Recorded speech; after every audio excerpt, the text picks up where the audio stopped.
Alright lads, welcome back to InsideMC, the podcast where I sit down with an amazing guest every single week. And this week I'm joined with someone very, very cool. Someone who adds to the list of creators who speak many other languages, or one other language. We'll see, we'll find out. Today I'm joined with Link. Hello. I'm flattered by the introduction, first of all. No worries. And thanks for having me on. Thank you. To answer my first question there, technically, is about the whole languages. So obviously you speak English, you speak Dutch. Do you speak any other languages? Well, in the Netherlands, it's very common to also learn French and German. Okay. But I can say baguette and I can say scheisse. And those are the only two words from both languages that I remember on top of my head. Okay, so the essentials got you. Yeah, I got the essentials. Nice. That's all that matters. you speak? Yeah, oh, sorry, go on. I do speak. Dutch is my main language. I've been speaking my whole life, and English is just also a language that I grew up with once I was on the internet, and it's also very common in our school system to teach our kids English. Because I've had May on the podcast with my ex, and when I did the intro there, it just felt a bit weird, the wording, so I didn't want to say it, but now I can go back and kind of correct myself here. It's like, so when I say about the whole speaking people, it's, for instance, like I have like a very few guests who aren't originated what's the word when your first language, there you go, that's it, his first language isn't English, so it's like yourself, Shadoon, with my ex, and it's like I'm starting to get a lot more on, which is really cool, because your primary content, and correct me if I'm wrong here, is mainly in Dutch, right? Yeah, that's true. I started making Dutch content 12 or 13 years ago. Okay. And that's because when the first generation of YouTubers in our country, the Netherlands, started making content and also like gaming content, I was like, oh, I should do that as well. I can do that better. And then I started making content, and let's be honest, it was not better than them, but I thought so. I kept on doing that for a couple of years, and then I learned how to make videos, I learned to edit, learned to make cool stuff, and I did it all in my main language because that's how I started. And I know that for a fact I tried to make English content too when I was a little younger, and it was really hard for me to do so because my English was worse than it is now. But it was really hard for me to make jokes in English if I wanted to. If I think about something like very funny going on in the game, or a story that I want to tell, I'm like, oh, I can say all this cool stuff. But then I have to translate it as well in English. I'm like, how do I say this correctly in the right sentences? What's everything I need? So that was really hard for me. So I kept it in Dutch, and I have a couple English speaking friends that I occasionally game with, and that mostly goes well. That's the thing as well, though, right? Because you don't want to mix it too much, like the languages that you're doing your content creation in, because then you kind of build two different audiences. Like if you have two different accounts for it, I guess it's a different story. Like I know May has I don't know what their Dutch account name is, but they do have that. As far as I'm aware, you have an English Twitch account as well, right? Yeah, I do. I have a VTuber channel as well. That's it, yeah. But you do content mainly in English, or only in English? Which one is it? Mainly or only? Yeah, it's only English because I wanted to start VTubing once it was getting a little bit more popular in the West, and I thought it was really cool. So I invested a lot of money and time into designing my VTuber model. I thought it was really cool on how people make content without actually using their faces and doing something different. And once I introduced it to my Dutch audience, they were like, what the fuck is this? I don't know what's going on. I want to see your pretty face. I'm like, oh, I mean, I get that. Thanks, I'm flattered. You're so beautiful. Yeah, thank you. But they didn't I mean, they liked the VTuber model, but they missed just the face cam because they grew up with it, seeing my face. So I was thinking on how to still do VTubing, but also maintaining my main channel, and that is just making a second channel that I don't do as a job, because streaming and YouTubing is my job, and the VTubing part is just a hobby that I don't really make a lot of money with. It's just something I like to do on the side once I have time to explore a little bit. That's the thing as well. Like I started doing facecam back in February. So I've said this like very rarely, so a lot of people might not know this. So back in February, I got confirmed to be on a TwitchCon panel. So I had a panel at TwitchCon Rotterdam. It was like my panel, I was running it. It was great. But so I always wanted this like motivation boost to do facecam, and I was always a little bit nervous to do it. And then when I found out that I was going to be on a panel, I thought I mean, obviously I couldn't tell people until May that I had the panel because it was, you know, thing. But I thought no better excuse to start using, like, doing facecam streams and putting my face out there than the fact that I should prepare for this panel that I'm going to be sitting in front of a crowd of people showing my face. So I started doing like facecam streams, and then like I remember once I wasn't really feeling up to it, so I did a PNG tuber stream, and even though I've only been doing facecam for about 4 or 5 months, the audience were just so like, even though they'd watched me during my PNG tuber period, they were like, this feels so weird because we're so used to watching you and seeing your face now that all of a sudden when you take that away, it's like, wow, it's just a moving picture. Yeah, I think it's really hard for, I mean, there are some people that are really big and do it to make good content without a face cam. There are a few exceptions that are on, I think, on the big creation side on English as well. But we have a couple as well here in the Netherlands. We had a duo. They were one of the biggest streamers and I think YouTube content creators for gaming in the Netherlands. Their name was called Lekker Spelen. That means nice gaming, if I translate it correctly. That was their Twitch name. And there were two brothers. They were just making fun, but they were anonymous. So they only used their voice, their interaction with each other. And that's what built their community and everything they did without using any face cam. And I think that is very impressive if you can do so. No, someone you interact with, Slushy VRC, they've been on the podcast. They also are a VTuber as well. Yeah, that's true. But they make content in English as far as I'm aware. Yeah, and it's also, VTubing and not showing your face. I don't know if Slushy's face is publicly known. It is, because I interviewed them at TwitchCon for a TikTok and they didn't ask me to blur their face. So it is, yeah. All right, cool. Yeah. I mean, there are also, there's also another content creator, Wolfie, that does Minecraft content. Yes, they've been on the podcast too. Yeah. And they don't mind if their face is on as well, as far as I know. But as long as they're wearing a mask. If they're wearing a mask, they're fine. Yeah. But if they're streaming themselves, they're not opening up the camera or anything. I think most of them only show maybe hand cam if they're doing something epic in speedrunning or something. Yeah. We're a little bit past it now. I'm going to ask it anyways, because I realize I never asked it. It's a habit. It's a tradition I have to for the podcast. Okay. For the intro, which we're very much past, I always like to give this opportunity for you to introduce yourself. So who are you? Of course, yeah. What do you do? Have a little bit of a tangent. And if you have a fun fact, either about yourself or in general. My God. We went on a big tangent. If you don't have a fun fact, I have a filler one for you, so it's okay. All right. Well, to introduce myself, my name is Link. I go online as LinkTijger. But if I introduce myself to the English people, I would say LinkTijger. It's just the animal, but we pronounce it as tiger, and you say tiger. So I'm fine with both of them. I do content creation for, I think, over 13 years. Started with doing a lot of YouTube, now doing a lot of streaming as well. It's my full-time job for, I think, so many years. And fun fact about me is that my audience, I think most of them are younger than the bird that I have. What's your bird's name? His name is Coco. That's the same name as my rabbit. Oh my God, you stole that from him. How old's your bird? How old's your bird? He is 16 years old. Oh, I did as well. Yeah, no. I thought so, yeah. I mean, we don't really know Coco's age, but we think he's about 13. Oh, I mean, that's also already old. It is, but it's not as old as your bird, so I did steal the name. I'm so sorry.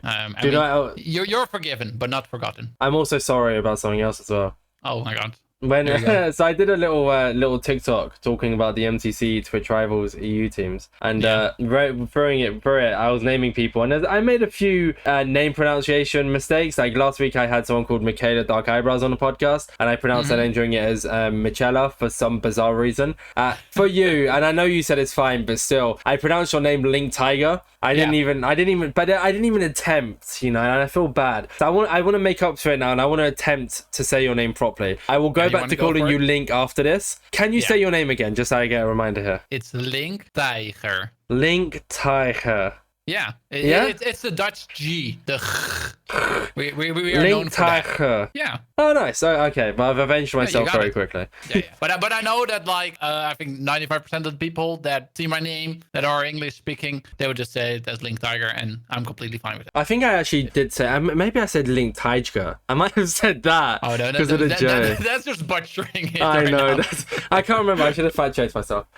So the podcast used to have a format of asking like the basic questions, the boring questions, and then getting into the more fun questions. But to be honest, because because of the talk we're having, we might as well just keep the flow going and talk about TwitchCon. I know it's really early, but I think it's always a fun topic to bring up when I have Twitch streamers on the podcast, and especially because you were there. And also, I have a fun story for you about TwitchCon. This is what I mentioned before the podcast. So it's nothing crazy.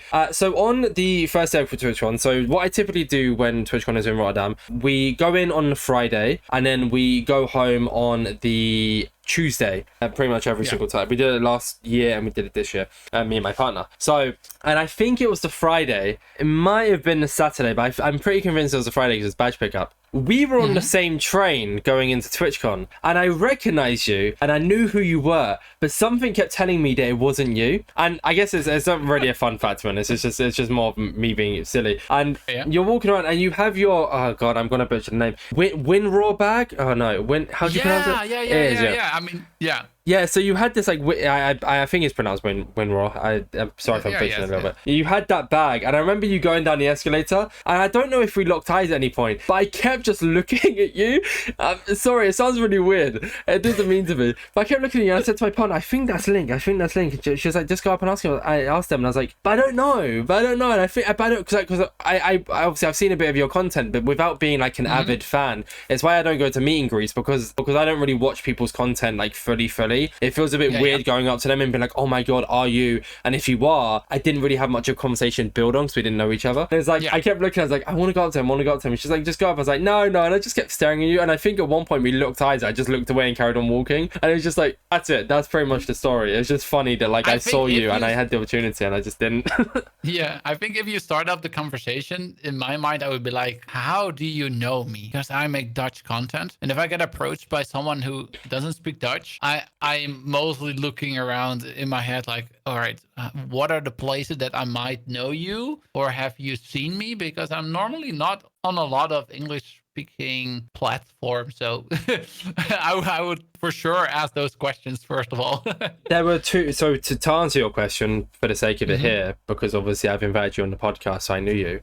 One of them was because of MCC, just seeing you announce an MCC, but I'd also known your name before because obviously I interacted with MayX and Wolfie and a few other people, but you've also played in a few Minecraft events, so in those Minecraft events, you're always on an English-speaking team. Other than I think he was on a Dutch team for a buy-in battle one time. But aside from that, you're normally on an English-speaking team. So I know, like, oh, I've seen you, I've heard of you. And after that, I also like to do this thing, and people don't realize this. And I said it on the Shadoon podcast, and a few people were shocked. I like to watch streams even if I can't understand the language. So like I'll sometimes like in your streams, I'll sometimes like in Shadoon streams. Even though I don't understand what you're saying, I still enjoy watching it, which is interesting. But it's cool. So I have that with one German guy that I've met when Pokémon Worlds was in England, and I mean, we became kind of mutuals. We followed each other on Instagram and everything, and I also follow him on YouTube, and he just makes Pokemon content on opening packs. And I don't speak German, but the Netherlands, this Dutch and German are a little bit similar in certain words and how you pronounce things. So if I watch one of his videos, sometimes feels like I'm watching a Dutch guy talking on 2 times speed. So I can get a little bit of information going on, and sometimes you put a little bit of English there in as well, because normally when I talk Dutch, I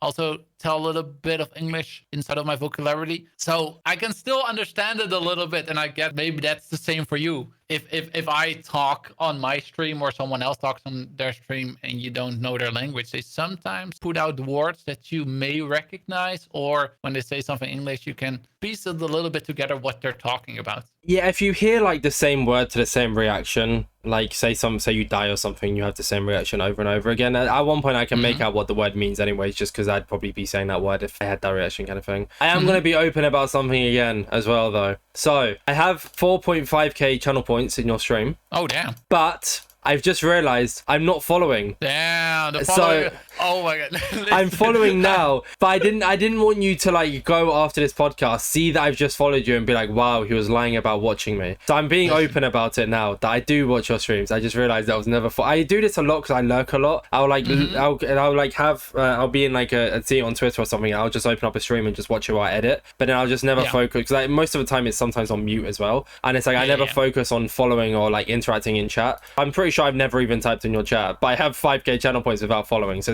it's a fairly good feat. Yeah, I have a funny story about that as well. I have so many like mutuals in the Dutch scene because we as Dutchies, we're a small country. There are not like ginormous amount of people that stream in Dutch on Twitch. So we know, I think, almost everyone that has at least like 50 viewers. So and you have like the panel that shows the channels that you're following, right? And under that is like live channels that are suggested channels that you may be like. So I normally look at my following channel, and most of the time in the afternoon, nobody is live. So that is like maybe 2 people are live. So that whole bar shrink down. So I can see a lot of live channels going on. And there are so many people that are mutual with me that are on that tab.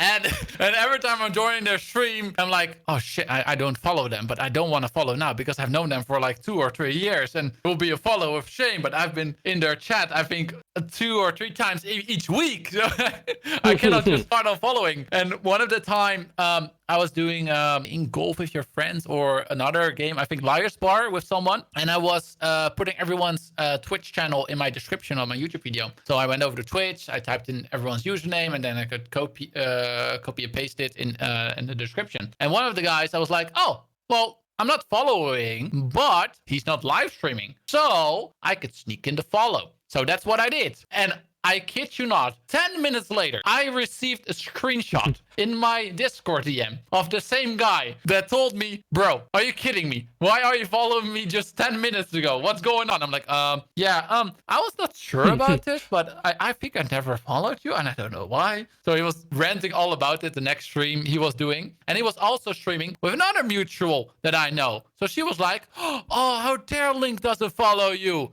Let me just wait a second. Why does it say that Link is following me for like 5 seconds? I'm like, I was trying to just slip it in there as well because I forgot to follow you too. So I followed 2 friends that evening. So it's always so funny because I do the same thing as well. Like where so every time someone it happened like 3 times in a row. Someone who collaborated with me for the first time on a stream, like I invited them to do like a charity stream or whatever. They'd follow me just before the stream starts. I'm just like, wow. But see, that's why I'd rather be open about it because see, I didn't want you to end this podcast, see that I just followed you like an hour ago after the podcast being ended, and you're like, wow, that liar. They said they watched my streams, but they've only just followed me. But you know what? And the fact that I was open about it has led to a funny conversation. So it's a win-win. That's true. Yeah. So. I mean, I'm the same. I can blame someone that does the same thing as me. But the TwitchCon tool, I'm not a little bit better. So yeah. Go on. We were meant to be talking about TwitchCon. How long have you been going to TwitchCons for? I've been to the first one that was in Europe when it was in Amsterdam. Then the second one was in Paris, and I didn't go to that one. The one in 2023, right? Yeah. Yeah. I was going on a holiday in Japan, and then after that to Italy. Oh, nice. The weekend after that was TwitchCon. I was like, hell no, I'm not going to fucking Paris and lose more money. So I didn't go there. And the year after that was Rotterdam the first time, and the second time Rotterdam. So I've been to 3 out of 4 that were in Europe. Wait, the first European one was in Paris? Oh no, first European one was in Amsterdam. Sorry. Amsterdam, yeah. Second Paris, and then 2 times Rotterdam. Wait, so it's only been in Europe since 2022? Yeah. I thought it was in Europe for much longer. Oh my god. No. As far as I know, that was the first time it was. I mean, was it not in Germany? Maybe it was, but I mean, it was not really interested for me to go to Germany because there would be 0 fans or anything going on for me and also my community. So it being hosted in the Netherlands was just the first time I was like, oh, cool. I could see all my Twitch mutuals on TwitchCon and meeting a lot of fans as well on the venue. And that's most of the reason I didn't go to Paris as well, because I think none of my viewers wanted to go to Paris anyway, because they hate the French, so they want to go there. This isn't me correcting you. I'm just like stating it just so we both know here. So there was a TwitchCon Berlin in 2019. There was. Okay. But the one in 2020 was meant to be in Amsterdam but got cancelled. And then the first one after the return, so 3 years later, was in Amsterdam in 2022. So you're technically right, because pre-COVID was the first one and then it just didn't happen. So by technicality, based on the yearly streak. Yeah, so based on the yearly streak, you're technically right that the first one was in Amsterdam to set the... That was the first test. That was the the pilot TwitchCon, and we don't count those. Exactly. Right? Yeah, it was like Exactly. All right. before We're on the the same season page, yeah. got good. Yeah. So Yeah. I do hope it goes back to Berlin at one point though, because I've been to Berlin twice and I absolutely love it. So I'd love to have another excuse to go back, and that'd be TwitchCon. So Yeah, but then obviously you prefer the Netherlands, which makes sense. Yeah, I mean, it is really close for me. It's also a great point for me to meet other Dutch people. Like the thing is it's also really good for everyone going overseas, because the Netherlands is like really good in talking English.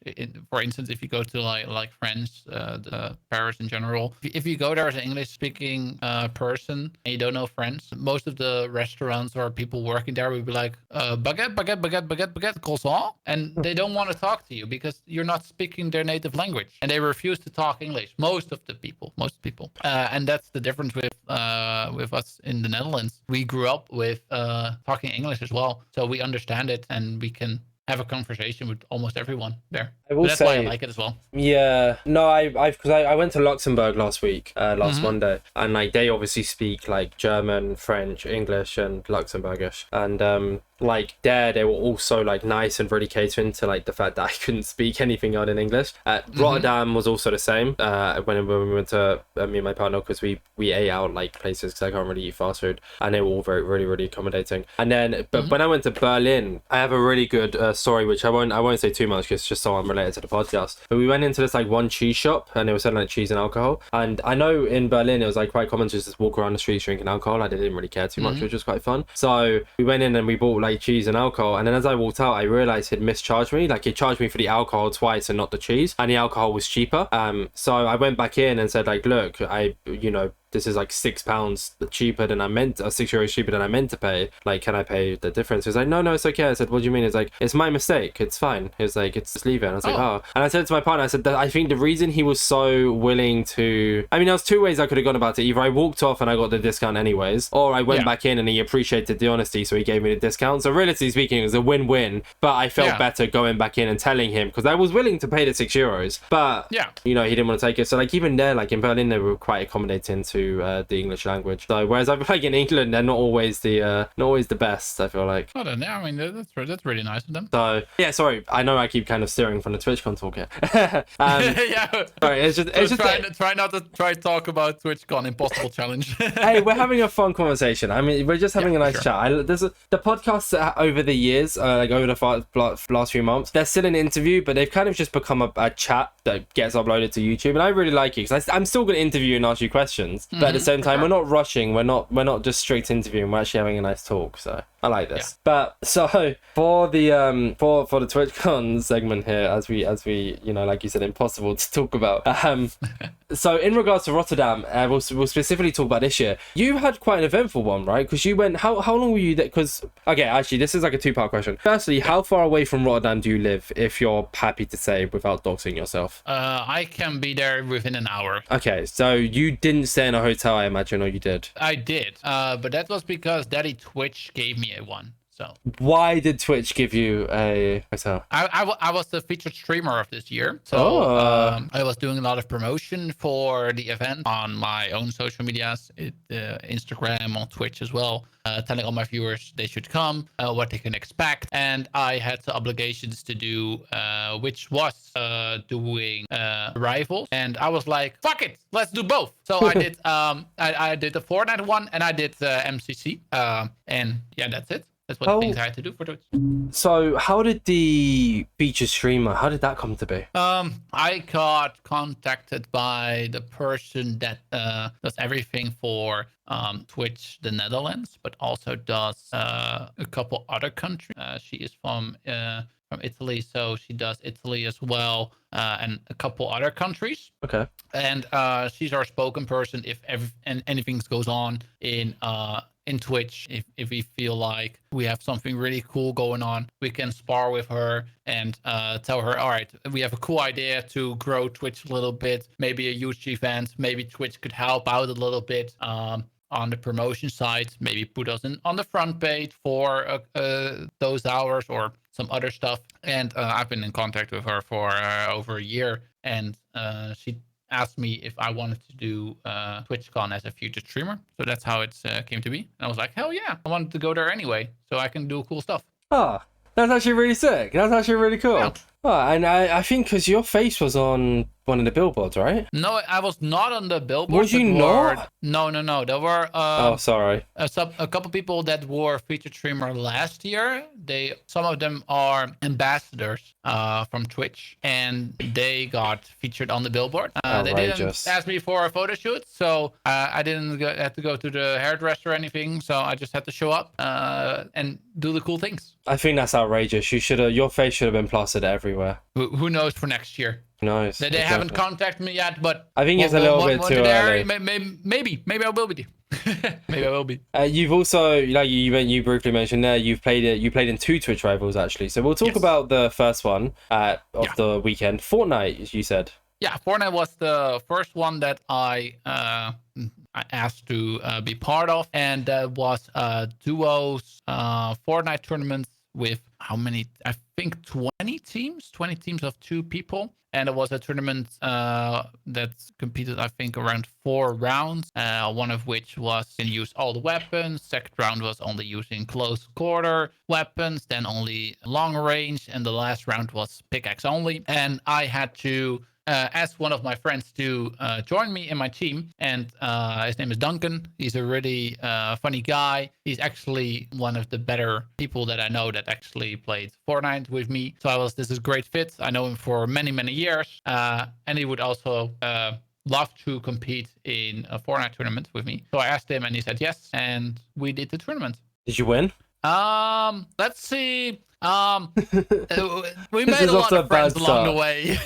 We were kind of washed off. No, there were a lot of like really good players that competed in the tournament. We had one round that we actually got, I think, second. So that was really cool. But you got a lot of points if you made kills or if you survived longer. And I think in 2 or 3 rounds, we actually came across the winning team that actually won the tournament, and they instantly got us. So that was kind of unfortunate. But I mean, participating is more important than winning, I would say. And then MCC, what about that? Did you win MCC? Well, funny story about that. Last year, a friend of mine, Jeremy, also a Dutch creator, also participated in MCC in Rotterdam too. And he actually won the event, and he got invited over to do it again. And I got partnered with him on the same team. So we had to carry the crown over to get another W. And we got 2 other people, one from Australia and one from America. We got Sneak Snack and we got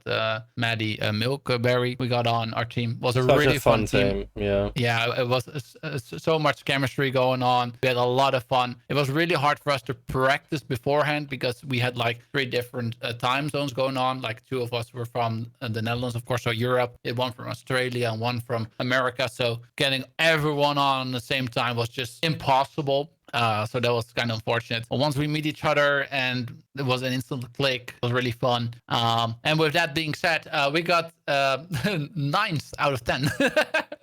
So it really didn't do so well, but a lot of people predicted me at being the last person overall, like for real. Out of all the 40 people that played Minecraft, I would be last. So I was like, excuse me, there are some people that only play GTA roleplay and you put them above me. So I had to prove them wrong, and I got top 30. I think let's go individual. So yeah, I was really proud of myself on that one. Do you want to know a fun fact about MCC Rotterdam? Go on. So you mentioned it there that last year Jeremy played in MCC Live. On that same team was Wolfie, meaning that 2 Dutch people won MCC in the Netherlands. Then this year, on the winning team, which was the pink team, was Pangy, who is also Dutch. Pangy, who's also come on the podcast. Oh, cool. I've got loads of people on. It's lovely. I love it.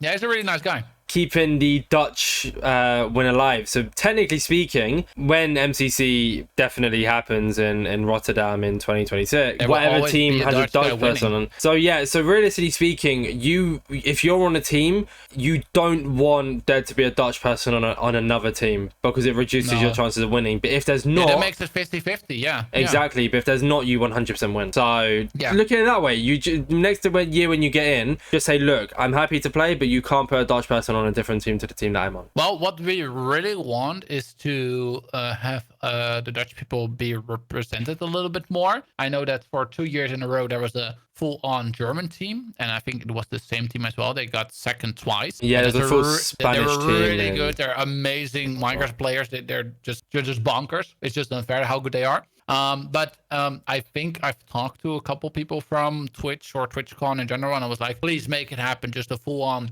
Dutch team. I mean, I love I love Milkberry, Melly, and I love the Sneak Snack. But I just want a full-on Dutch conversation when we're playing on our own stream. I think that would put on the vibes on way more and having so much more fun for our audiences as well. Just watching the stream, just seeing us talk in our native language and trying to win with that. I think that would be really cool. Not to put you on the spot here, but if you probably put a bit of thought into this, so just if you have an answer, if you could, what would that who would the 4 people be? I think I cannot left out Jeremy. If I have to be a spot as well. Yeah, it would be you. It'd be you, Jeremy. On spot 1 right now. Yeah, you have to be in it. Yeah. Yeah. So I can't left out Jeremy. I think he's a phenomenal player. He knows a lot of people that also play in Minecraft tournaments as well. He's been doing it 2 times in a row. I see a lot of improvement from his side, from the first tournament until the second one. I see that gameplay has improved a lot, so I think he should be the second one. The third one, funny enough, is going to be Duncan for me, the guy that I also invited for Fortnite. He's just a phenomenal gamer overall. He has a lot of skills. I think in almost every game he's better than me. If I have to guess at one game that I'm maybe better at is maybe Minesweeper. That's one of the only things I could guess, but he could still count me in that one. So I put him in the 3rd place. And for the 4th one, to be honest, I'm not quite sure. I think it's really hard for me to pick the last one because then I feel like I'm leaving out so many other people. So I'm leaving that one a little bit more open. Maybe for the people that are watching that know a lot of Dutch content creators that also do a lot of Minecraft, maybe they can fill in the 4th spot. I think if we're given Dutch representation more in a general sense, I know Pangy would fit on another team quite easily. I know Wolfie would fit on another team quite easily. I'm just trying to think of Dutch people now. Slushy, if they were to play, I think they could fit on another team quite easily. I think May, with May X on your team, would be quite fun. Oh yeah, for sure. But then she has to talk Dutch on her stream. But she would be fine. She wouldn't mind. I think so too. I mean, if you're playing an MCC, I'd do anything. I'd learn a different language to play an MCC. I'd whip up Duolingo, Google Translate. Fourth guy. Hey, hey yo. How do I call out? How do I call out in Dutch? How do I say someone's over there? We can practice. Let's see. Daar is iemand. Daar is iemand. Perfect. Really? Yeah, I'm on high alert. I'm looking over everywhere. I am your 4th. I can't believe we've... Yeah.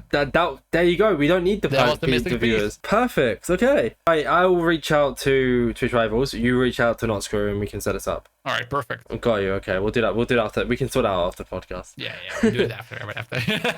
A typical question about TwitchCon, and we'll move on after this. I realise we've been here for 38 minutes, and I actually haven't really interviewed you too much just yet. What's your favourite part of TwitchCon? It's a very basic question, but I like asking it regardless. Well, one of the things that I really enjoy is like meeting the fans, of course, seeing everyone that are just like usernames in your chat, seeing them in real life, having a face that are the people that actually support you, that watch you, and I think that's really fun. Also, the thing that I really like is also performing on TwitchCon, like both of the rivals that I did. I think that's one of the most amazing experience that you can have as a content creator, doing the thing that you love, but then live with an audience that cheers you on and feeling that energy. I think that's going to be the second one. And the third one, if I have to choose something, is meeting different creators from different places. Is it Germany? Is it from Ireland or from Spain, that come all over the world and just talk about how Twitch is for them, how is their community, what works for them, what doesn't work for you, spar a little bit, and share your knowledge on everything that you know, and I think that is one of the coolest things that you can have on TwitchCon. Ah, that's a really nice answer. I like that. thank you. It's pretty much similar to mine. But I also like doing like this year I was quite productive with having a panel and also casting the football match. So I felt like I kind of got a taste into how content creation would be if it was a full-time job, if that makes sense. Yeah. So that was kind of my thing about this year. I quite enjoyed it. I love going to TwitchCon with a purpose. I had like 2 rivals on separate days, so I had to lock in for that particular moment, and everything around it, I could just do the other things like meeting people, chilling with other content creators. I had my one chance to meet you and I threw it. I'm heartbroken. Yeah. You should have been in the crowd cheering on. I was in the MCC crowd. I was like sitting fairly near the front, screaming, shouting. I mean, that was our real connection that we had there. Exactly. You so many times I looked over at you and I could see you staring at specifically me. I was pointing. Yeah, I remember at one point, like when you got a kill, you like stood up, you celebrated, and it's like you paid it to me. It was great. I felt really like my girlfriend will be mad if I say that because I was actually pointing at her. No, I'm sorry to break the illusion. No. It was at you. Exactly. I have to tell her. I have to come clean. Look, at the end of the day, right? You can always spend time with your girlfriend and thank your girlfriend. You only get to see me, and I only get to see you, in fact, once a year. So yeah, that's true. Let's talk about how you got into content creation. So obviously we touched on your name at the start, LinkTijger. There you go. See, I've got it. I still got it. Where did the name come from? Why that? Well, we can just split it in half because the first part, Link from The Legend of Zelda, of course. Okay. So that's how we got the first part, and the second one was because I played a lot of Neopets. Do you know Neopets? I will be honest, no, I don't. What is that? It is a browser game, kind of a social game, where you can just type in the website Neopets, and then you can build your virtual pets and let them do mini games. And then you can earn in-currency money and chat with everyone on the website. It was something that I did when I was a lot younger. I think I was around 10 years old or 12. And then I got on that website, and you could design your own pet with a certain animal or like an alien or anything else, and also add a color that you wanted. So there were a lot of things to choose from. One of them was a dragon. I had a bat. I had a tiger, and the tiger was my favorite. So instead of only calling him LinkTijger, I also called my character name LinkTijger, and the dragon I called Link Dragon, and it's in Dutch it's draak, so it was Link Draak. And we had the Link Bat, and in the Dutch is that Link Vleermuis. And I didn't really roll out a lot of my tongue, so I choose LinkTijger as my all-time favorite. And every time I signed up for anything else going on, I used the same username LinkTijger in every single game, and also on YouTube. I used it for my Instagram when I was still at school, on Twitter when it was still called Twitter, on Facebook, everything. And later on, when I still did YouTube on the same account that I made, it was still my username. So I'm glad I didn't choose something more cringe as my first username that I can still use right now as my identity. It does flow really well, to be fair. Like, I mean, even in English form here, like LinkTijger flows a lot better than Link Dragon. Yeah. So I mean, there are certain games. For instance, Fortnite. Once Fortnite was actually blowing up, I tried to claim my name LinkTijger, and it actually got taken by a stupid kid. And once I see you, I will punch you in the face. For real.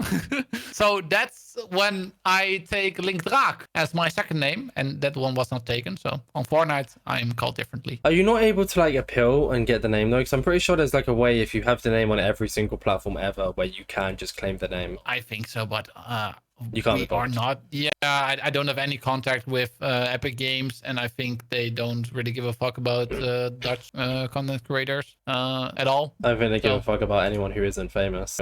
I guess so. We are nothing compared to like so many other content creators, so it will just probably go in the spam folder. I think you're great, personally. Thank you so much. What about your branding? Your profile picture that's being used for the thumbnail and in the and was using announcements and stuff like that. Why is that your profile picture? That was just a Twitch mode, and I think I changed my profile picture every couple of years, I think. And this is one of them that I kept for the longest because normally if I want to change something as a profile picture, I want it to be better. And for some reason, I just like the color scheme of this particular picture.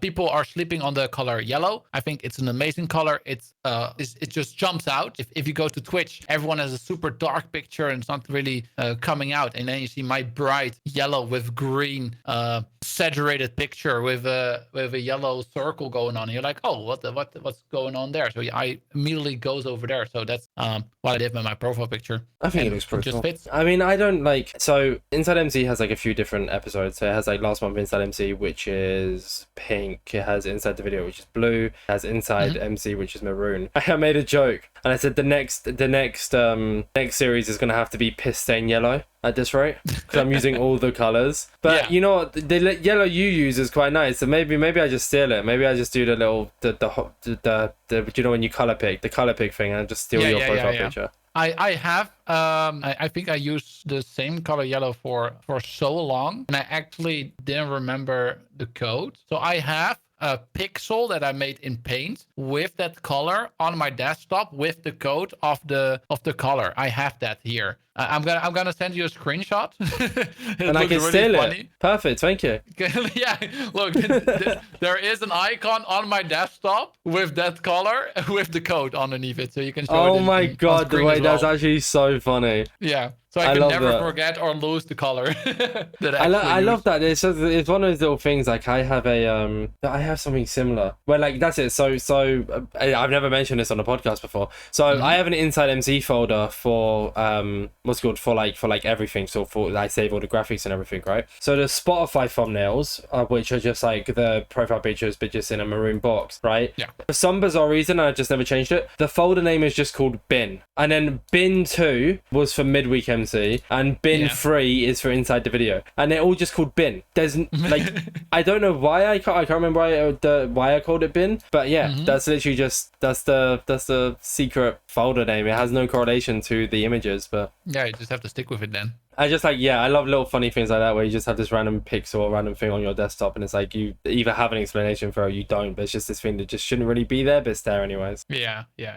What about content creation? You mentioned how you got into it 12 years ago, if I'm not mistaken, or 13? Yeah, I think when I was like 13, 14, 15 years, when I was still in high school, I started making stupid videos with friends that I met online. I did a lot of Minecraft shenanigans that I saw other big creators do, like a certain Minecraft map, like the Dropper. And then I was like, hey guys, I found this really cool map. Let's do the same thing and upload it to YouTube, and hopefully 10 people will watch it. So that's pretty much how it started. I did that for like a couple years till I actually met the right people to make a lot of good content, and also big content creators that actually helped me grow my channel. I know you mentioned it a little bit earlier, but what exactly was it that like inspired you to do content creation? You kind of touched on like why you did it or what got you into it, but what exactly kind of like, do you know what I mean? Do you know what I mean when I say that? Like what kind of made you feel like, oh yeah, I want to get into this, I want to do this? Yeah, I mean, I briefly said a little bit about it, but there was not a lot of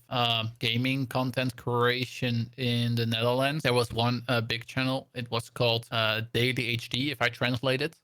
It was called Dagelijks HD, so we call it Daily HD for now, for the English people that are listening. And that was a channel with, I think, 100,000 or so subscribers. It was a lot back in the days. And one of the main guys, his name was Milan. He did a lot of Minecraft stuff, did Amnesia, horror games, and everything in between. And I saw that and was like, damn, I can do that better. even though I couldn't, I just started recording. I watched his Amnesia playthrough, where jump scares were at, and then I actually started playing so I wouldn't be that scared, so I knew what was going on. And then I uploaded my playthrough as well, and it was absolute garbage. My audio was the worst shit ever. I didn't have any face cam, so there was nothing really cool going on. You saw two blue digits in the top right corner for fraps. That's just ate up all my gigabytes on my computer. It was a horrible situation, but that's how I actually started making content for the first time. And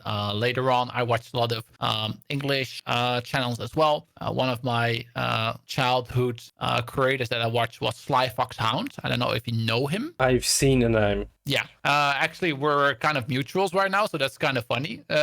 We hang out sometimes. We play Fortnite, and I did some Minecraft things with him as well. So from a fan to mutuals, I watched a lot of his stuff. And I also sometimes copied a little bit of what things he did in Minecraft. So sometimes he did Pixelmon, so I started doing Pixelmon. He did some other cool Minecraft maps or different kind of mods that I actually installed too, to make content in my own language. And a lot of Dutch viewers didn't watch English people, so I could just almost copy paste everything that was going on to make my own stuff. And later on, once you got the gist of it, you made your own stuff later on with the things you built. Sorry, I know that was something you kind of mentioned earlier already. I just kind of wanted it a bit more for the timestamp here. Yeah, that's no worries. I think that's the same way most people get into content creation though, right? Like you see something, you're like, yeah, I can do that better. I can do that. Yeah. I can do that to improve. And it's kind of how the podcast began, because I listened to one creator called Jack Mate, Happy Hour. I didn't think I could do the podcast better, but so my name's Charlie, and I grew up being called Chatterbox Charlie. So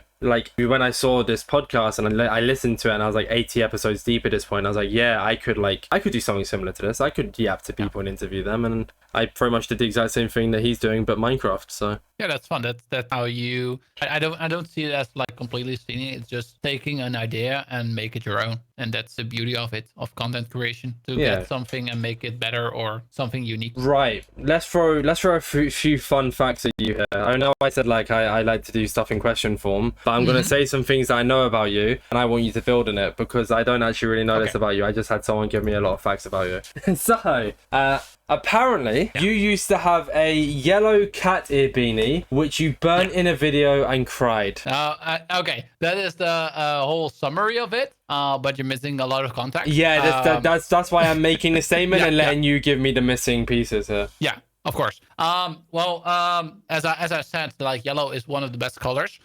And I had a yellow beanie. I don't know why I had it, but I had it in my house. And sometimes when I was making YouTube content, I didn't want to do my hair. So the easy part was just putting on the beanie, and I would look exactly the same every single time. So that's why I started wearing that beanie, and it actually became a little bit of an iconic thing. When you saw me, it was like the guy with the yellow beanie. So eventually, after a couple of years wearing that same beanie, it actually got stretched out a little bit, kind of got a little bit more gross, even though it pushed in the washing machine. So I was like, maybe I can get something out of this random yellow beanie that I found in my house. So I had a merch company that I was doing a lot of stuff with, selling shirts. We actually talked a little bit about, hey, we should maybe create our own yellow beanie and make it better qualities as well. So we sparred a little bit, and eventually we got a model that I'm actually still proud of, and we made a couple hundred of our own yellow beanies. So for our promotion or my promotion video, I thought it would be really fun to make a funny skit of me eventually burning the original beanie and then revealing, well, it doesn't matter, guys, because I have my own right now. So I made that video. I edited it. I put it on YouTube, and I got bombarded with so many loyal fans. They were like, well, how could you do that? That was the original one. You actually destroyed it, and that is not on brand of you, and you shouldn't have done that. At least you should have given it away to like a true fan. I was like, holy shit, this was the first time ever in my YouTube career that I got so many negative messages about something that I thought I was really proud of. And yeah, I got bombarded with negative messages of how I actually approached this. So I didn't know what to do. So I got, the night before, I got super emotional. I was talking with a lot of people like, what should I do? Should I stop making the beanie things? Should I just put out the plug? Should I apologize or anything like that? I was super confused. And without really thinking, I uploaded a video explaining everything that I thought that what I was doing and everything that I received from my audience. And I actually burst in tears because of all the messages I got. And I also uploaded that video, and that blew up a lot in our YouTube scene with a lot of people that thought I was only crying on a video to sell my merchandise, and it got out of hand. And that's pretty much the story. I was crying on a video about my yellow cap being burned, but I was actually crying because I got a lot of negative messages from my most loyal fans. So yeah. Oh that's pretty much the gosh. story. Now I feel incredibly bad. No, don't be. Because I was completely that's literally what I got was had a yellow cat ear beanie, burnt it in a video and cried. And then also released merch beanie. That was really, really undersold to me. And Yeah. how sad. Oh, I'm so sorry. I'm so sorry. But let's be honest. If you really didn't give a lot of damn about me, you're hearing that short version, like, oh, that's weird. I'll move on. I found it quite funny, but then obviously now that I know the actual context, I feel a bit bad about it. I mean, that's like, if I talk with people, like, there are so many like creators that have like big scandals or did really weird shit, I could just say, well, the only weird thing that I did was cry on camera because I burned my own hat. So it could be way worse. It could be way worse. Exactly. More fun facts that I will briefly say and you can build on. Yeah. I'm gonna say the name wrong here. So you was part of a YouTube group called Dagelichkadi. Yeah, that's the one that I was talking about. The Daily HD. Oh, that was Daily. Oh, that would make sense. Yeah, actually. yeah. Yeah, that makes sense. Okay, do you have anything else you wanted to say about that YouTube group? Well, the funny part about it was when I was little, I actually looked at their stuff. Also the channel manager Milan, and they did a lot of content. And later on, he actually opened up his channel for smaller content creators to make videos on his channel. And the thing was, you could just have a video on his channel if you made a good video. And the agreement with that was you could have the exposure for your video going on his channel and get the views, maybe get some subscribers, and he could upload that video on his channel and he could earn the money out of that. So that was his business strategy for that. And I did that as well on his channel. And later on, I got in the group Discord. I think it was still Skype when it first was going on. So I joined their Skype call of the Daily HD group, and I met a lot of cool people there. And later on, I actually became a full-on member on the channel once it got actually reduced a little bit. Instead of being a global channel for everyone to upload, it was just the main guy and a couple friends uploading videos on the channel. That's actually really cool. Yeah. That's really sweet. And that's how I got, like, I think most of my subscribers. And then I believe you mentioned this one as well, but I'm still going to bring it up anyways. The trio group, which was you, Jeremy, and I don't actually know the third person. I'm sorry. Which is called the Sappige Mannen. The Sappige Mannen. The Sappige Mannen. Yeah, that's how you pronounce it. That's it's again with the... The Sappige Mannen. Okay, yeah. The third person that you mentioned is called Enzo. Full YouTube name is Enzo Knol. He is actually the younger brother of Milan that hosts this Daily HD channel. Okay. And he is, I think, still the most subscribed Dutch channel in the Netherlands that makes Dutch content. And he does daily vlogs. He used to do daily vlogs, but he still vlogs a lot. And he also did a lot of Minecraft on his channel. And me and Jeremy were contacted by him to make a lot of funny Minecraft videos together. And then we actually became a little bit of a group, and that was 10 years ago, us just being us, saying stupid shit when we played Minecraft. And I think we did it for a couple of years. And a couple weeks ago, that was our 10-year anniversary of us starting that stupid group. And we actually did a stream on our channels as a nostalgia stream of us playing Minecraft again, doing our survival, playing Egg Wars. And that was a lot of fun. It's kind of insane. Like, I've realized it a lot with some of the creators I brought on recently. The longevity of a lot of the people who are still around today. Like, if I looked at you, I thought you'd be like, this is God, it's not a negative thing. I guess it's a compliment, but like, it's a really weird compliment, but it's a compliment. Like, if I looked at you, it feels like you'd been around for like 5 or 6 years. And why that's a compliment is because like you're very like modernized with your content creation. Like, you've been able to really keep up. So like when I find out you've been around for 12 or 13 years, it's like the fact that you're still able to stay relevant and still able to, you know, move your content to fit with the times is incredibly impressive. Yeah, thank you. I appreciate that. So I mean, if I have to compare myself with myself a couple of years ago, I'm like, holy shit, I had so many more views and I was quote unquote so much more relevant. But that was also like a really, I think, a stressful moment or like a busy moment in my my life, just like only making YouTube content, just keep on streaming, keep on making content every single day. And I think that was actually unhealthy of me, but that brought me to the person that I am today, like more laid back, having the weekends off, doing fun stuff with friends, and doing the content that I actually enjoy making. That's the thing, and I've said this before, like, on the flip side, you know, like kind of just to parrot you here a little bit. It's like, yeah, sure, you were famous and stuff like that. You know, you maybe you're getting more views, but also if you weren't where you are today, would you be as happy? Like, for instance, with me, I was getting a lot more money and a lot more views when I was doing command block tutorials, but then at the same time, we wouldn't be here on the podcast right now had I have carried on doing the command block tutorials. So do I value the, you know, the conversations I get to have now over the money and the fame? 100%, because hopefully it'll follow. Like, hopefully one day I'll get the money and the fame from this. It's a lot harder and it's a lot longer, but also I just value this a lot more. So yeah, same. I just love that I can still do this as my full-time job. I love all the new people and the old people that I met throughout my journey making content creation.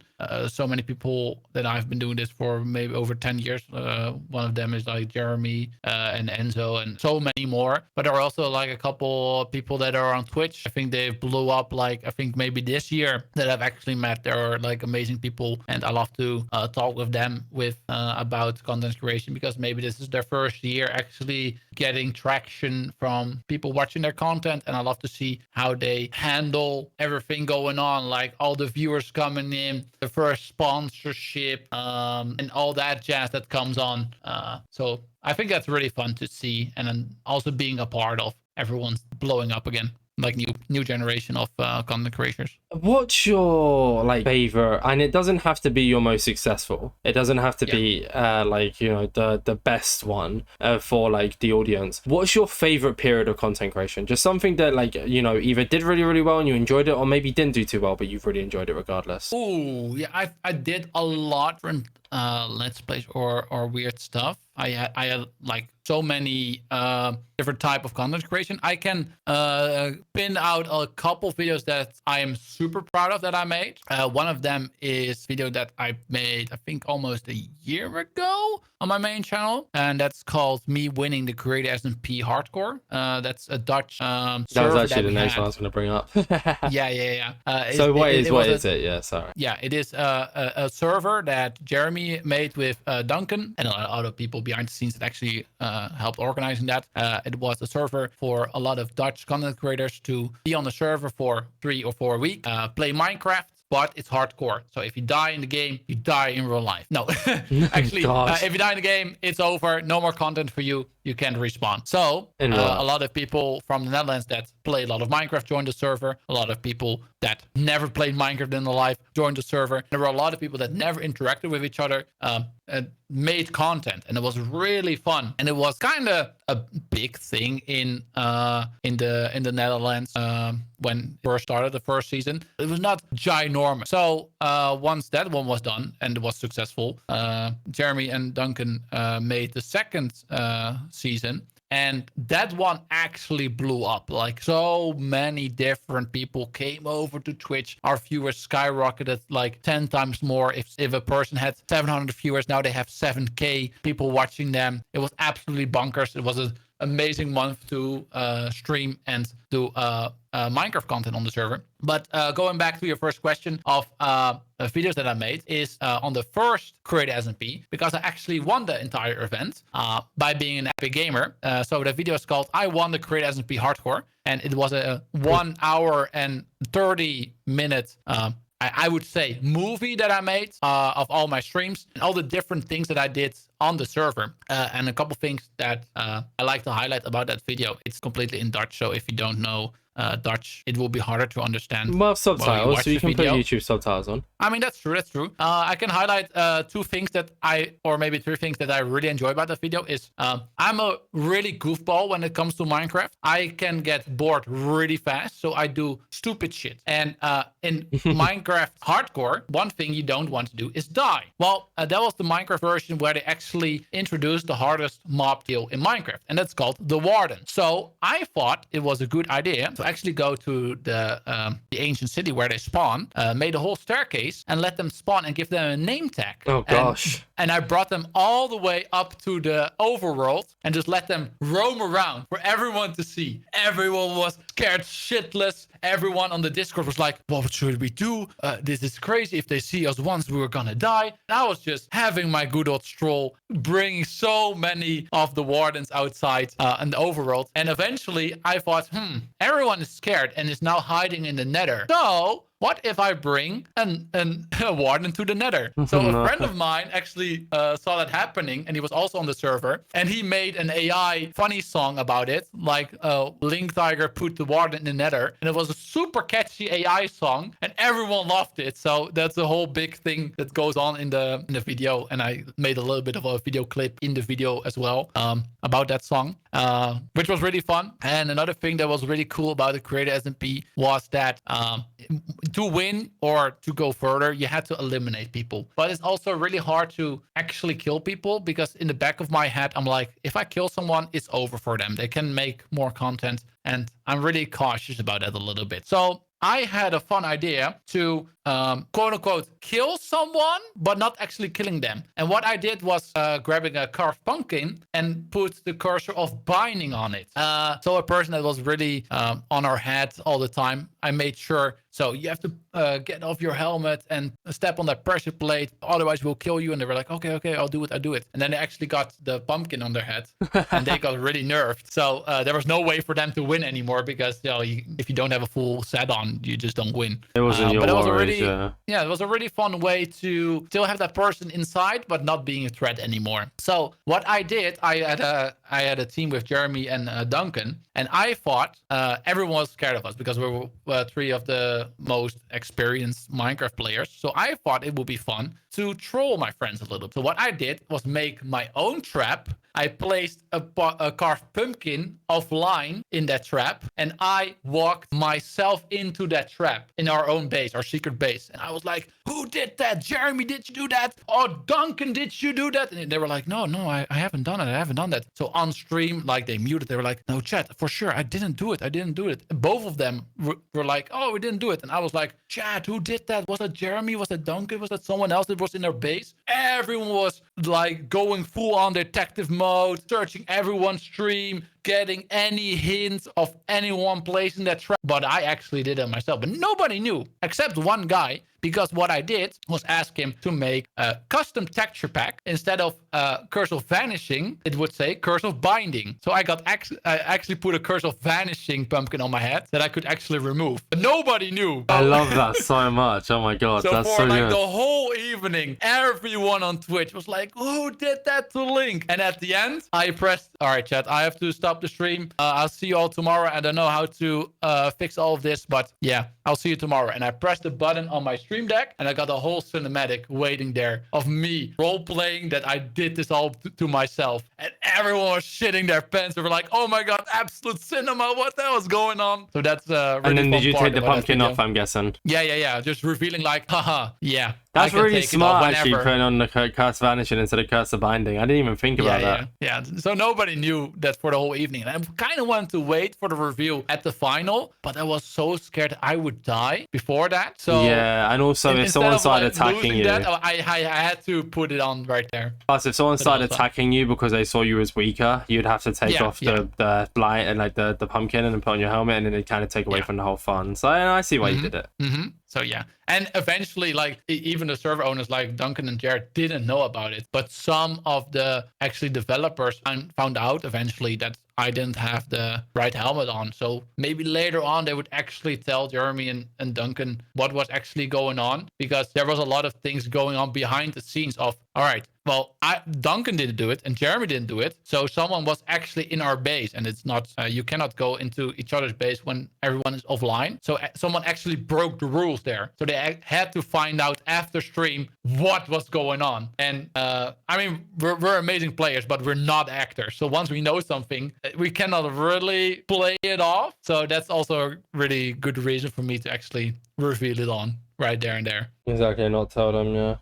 So I think that's one of my favorite videos that I made. I put so many hours in that. And would you say that's your favorite era of content then, like doing that? Yeah, I think so. Create SMP was like a lot of fun. It was also like big on YouTube and also on Twitch. It's kind of funny because that was really the next topic was Create SMP, but like I feel like we've already talked about it now. I don't really have any questions about it. You've pretty much answered everything I was gonna ask, which is really cool. And you know what? So wait, actually, one question: how many seasons has there been? 3, right? There has been 2 seasons. 2. So you know what? No matter what happens, more Create SMP. But not hardcore. I think there were 2 Create SMP seasons that were just like normal SMPs, but they died out quite quickly because once you got everything going on, some people lost interest. And the hardcore was just an amazing part of everyone locking in for like 3 or 4 weeks, just playing Minecraft and having fun. You know what? At the end of the day, no matter how many Create SMPs there are, no matter how many Create SMP hardcores there are, no one can say they won the first one like you did. That's true. That's true. I didn't win the second one though. But that doesn't matter. But that doesn't matter. No one remembers the second man on the moon, do they? I mean, that is true. That would be true. So mine was more cinematic because no one ever expected me to win, and I didn't expect either. I was all going for the content and thinking about making that one big video, but me actually winning it in the end was like, oh, this is amazing. Now I can make the video way better. Everything happens for a reason. You've something that we haven't touched on. Did you have anything else to say about Minecraft content, or have we done a pretty good job of covering that all? Yeah, I think everything is fine. Maybe a fun fact about please give it. Minecraft. I also sent my Minecraft skin over to you. I only had one Minecraft skin. It's been the same for the first time I actually got my Minecraft account. As in the entire skin itself, or just the outfit? Yeah, I'm sure you change the outfit sometimes. Yeah. I mean, do change it sometimes for like events and stuff. that I get like a custom thing, but I never changed my skin. It's like a super iconic Minecraft skin right now because I just captured Link from Legend of Zelda, and I captured a tiger, and I told someone, hey, could you put this in Photoshop and make the tiger green so it fits off with the outfit? And it was like, okay, cool, I can make that. And that's how my Minecraft skin was born. Just 2 different skins copy pasted on top of each other and a little bit of color grading. There you go. See, all your listeners on Spotify, we now have videos, so you should be able to turn on the video option and see what the skin looks like. I used to have to tell people to go to YouTube, but now I don't have to because we have video on Spotify. Well, as long as I've actually added the video because I have to manually edit. So as long as it's been like after 48 hours. And if he hasn't done it, you should spam him over on all social medias that you should. Well, no, I mean, I will do it. I'm just like, when this podcast comes out, I most likely won't be home. So it'll be added the next day when I get back home. There you go. So the reason I ask about like the ending the Minecraft topic is because you don't just make Minecraft content. You play another game, don't you? Sorry, once again? I don't know. I was saying that you don't just make Minecraft content. You play another game also. Yeah, I mean, I've played so many games. But there's one game I've heard you're quite a big fan of. Oh, go on. I mean, I think you should know it because you're a really big fan of it. I think you know what you're talking about. I think it's Pokémon. It is Pokémon. Yeah. I mean, Pokémon is more than just the game. It's like the whole franchise. Yeah, it's so big. It's the anime, it's a trading card game. Different kind of games. You have like the main series game, you have like Pokemon Go, you have all the other different stuff. It's like so much bigger than anything else going on. And I think it's just like fascinating. I grew it up once only like Gen 1. When I was a child, I played Fire Red and eventually Diamond and Pearl on the DS. And I played so much Pokemon back in the days. And later on, it was still a big thing. And now there's like Scarlet and Violet, and I played so much of that game. And once Pokemon Go came out, that you could play Pokemon Go in real life. The first time it was launched in Australia, I downloaded it on a different server and with an APK, so I can play it before anyone else in the Netherlands. So I was out on like 12 a.m. in the evening catching Pokemons when no one was out yet. So yeah, it's so big, and I just love the whole franchise. So in case it hasn't become apparent by the fact that I literally generalize it as just being a game, I don't really, I've never really gotten into Pokemon. Like I watched like an episode or so when it was on TV when I was a kid, and like you know, I have like a I like Snorlax. Like, it's very basic. I don't really have a reason. I just like Snorlax. So like I watched like Pixelmon as well, like Minecraft Pixelmon was a thing, but like I've never really gotten into Pokemon at all. So I become a little bit more useless when we get to this section. But I want to ask, what about it makes you so hooked on it all? I think for me, like Pokemon has a lot of phases, because first when it was introduced in our country, it was like the coolest thing on TV to watch, like anime in general. There were like a couple animes that got sent over to our channels on TV that were actually dubbed in Dutch as well, because when you're younger you can't understand English, even though especially like Japanese, that's not a thing, so they actually had to dub it. And Pokemon was so big, they actually got the Dutch dub. That's one of the things that Pokemon became big for me, because I watched it a lot when it was on TV and I thought it was really cool. Then it was like the games. My nephew is 2 years older than me, so he was in a different period in his life that he could actually introduce me to new stuff that I later on would be interested in. So like a couple video games, he was like, oh, this game is cool. You're not on the right age yet to play, but you can see me play it. And I was like, oh, cool, I can see my nephew play those type of games. One of them is like Pokemon. When we got when Diamond and Pearl first released, he was like, all right, I'm picking Pokemon Diamond and you should ask your mom for Pokemon Pearl so we can have all the Pokemons in the Pokedex. So that's like a big memory for me. And also like the trading card game. Couple times in my life I got a booster pack from my mom if I was a good boy, and I can open the packs and I was like, oh my god, look at the cool cards that I have, and bring them over to school and trade with some friends and got fake cards in return. Was like great memories. When you say fake cards, I mean, fake cards has been a big thing for so many years. yeah, Because, no, like, I know, but I can't believe it yeah. happened when you was a kid. I mean that's really easy. Was it for kids intentional because- though? Like, were they intentionally doing it or accidentally doing it? No, I don't think so.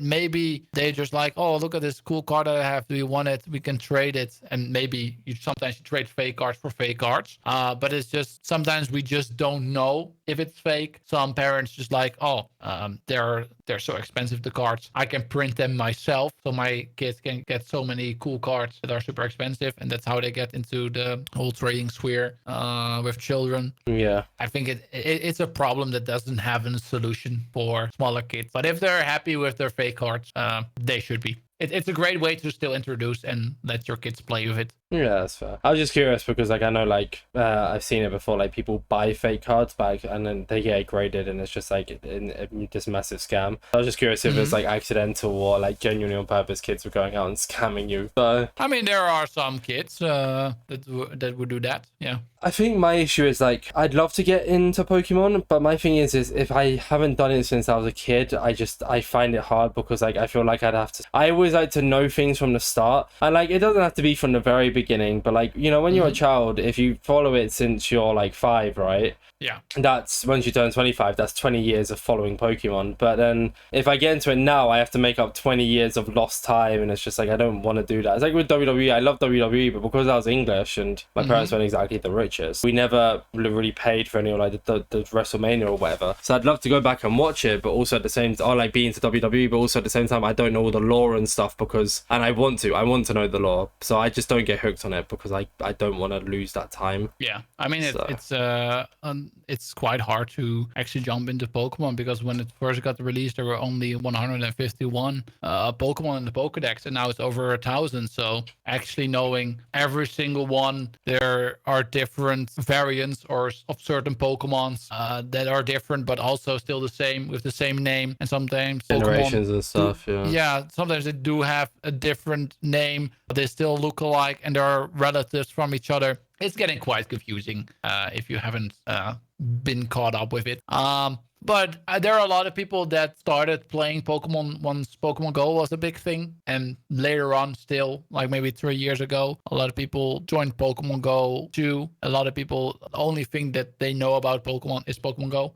That is, I would say, always the best way to start getting into Pokemon. Or maybe open a pack once in a while if you maybe like it. And also do it with friends that actually get it, so they can hype you up a little bit for, oh, look at the amazing cards you have. Yeah, I was thinking about possibly what's called buying some Pokemon cards just to open with someone on stream and then see if I bag something that's worth a lot of money and they can tell me it's worth a lot of money. It'll be like that one guy who's just never played Pokemon, opens up cards, gets the like most expensive card you can get, and then bang. Oh, that happens a lot. And all the people that really love Pokemon, they get mad at you. They would get mad. Yeah, well, Well, it's not my fault. Yeah, I mean, that's true. Just back better. Exactly. Just get better luck. Gamble harder. No, do not gamble.